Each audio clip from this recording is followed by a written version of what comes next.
Neal. It's the Cincy Lady of East Texas. I'm going to be doing a what is coaching leadership topic series for the next couple of days. So this is video one of, I'm not sure how many, probably three, but I just wanted to give you a heads up that this is going to be the first in a series. So what is coaching? That is unlocking a person's potential to maximize their performance and helping them learn rather than teaching them. If you give a man a fish, sure, he's not hungry, but if you teach him how to fish, he'll never be hungry, right?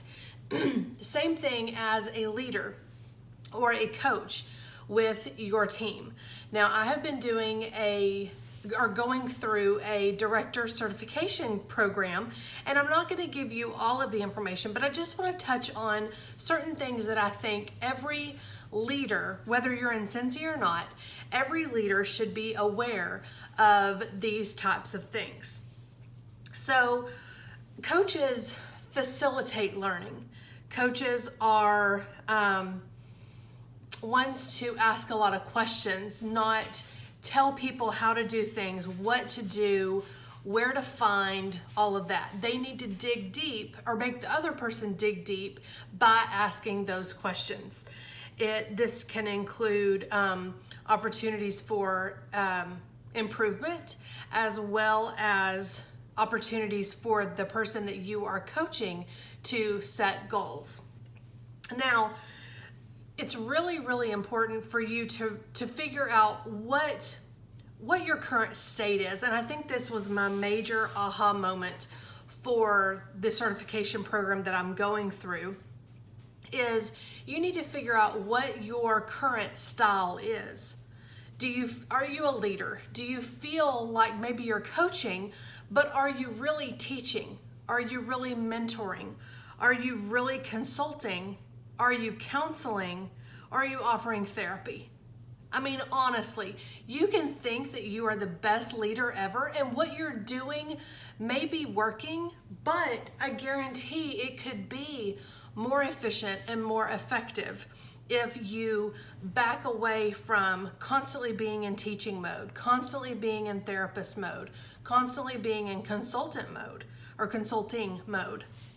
And I realized that I'm in teaching mode.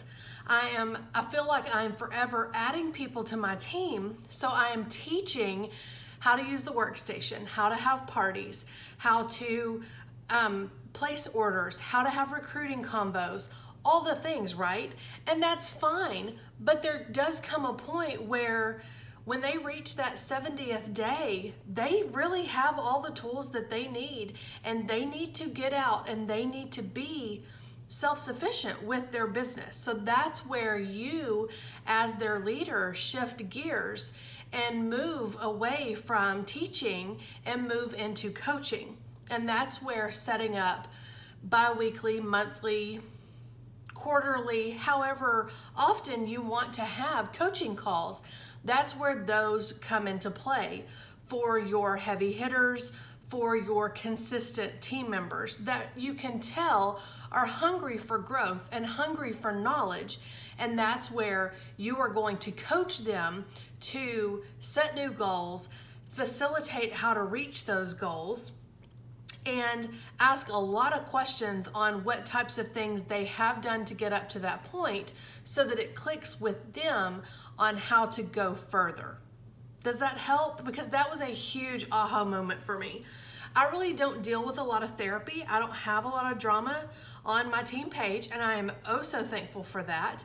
But again, I felt like I was doing a lot of teaching instead of coaching, and not just keeping up that teaching mode instead of letting them go and like making myself get them to a certain point in their business and then kind of cutting them off or weaning them so that it does shift to a coaching type of relationship, and then that way they become more self-sufficient. So you want to think of yourself as the leader of this team. You want to think of yourself like the expert. And that is totally okay. You are more of an expert than they are because you joined first. You started your business first. You started growing a team first.